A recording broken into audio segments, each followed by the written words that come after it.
You ask Tiger to solve. This deals with linear equations with one unknown. The final result is h equals 8. Let's solve it step by step. Group all constants on the right side of the equation. Subtract 16 from both sides. Group like terms. Simplify the arithmetic.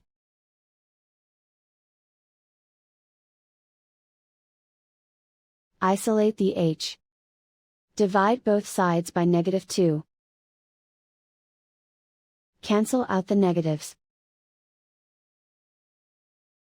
Simplify the fraction. Cancel out the negatives. Find the greatest common factor of the numerator and denominator.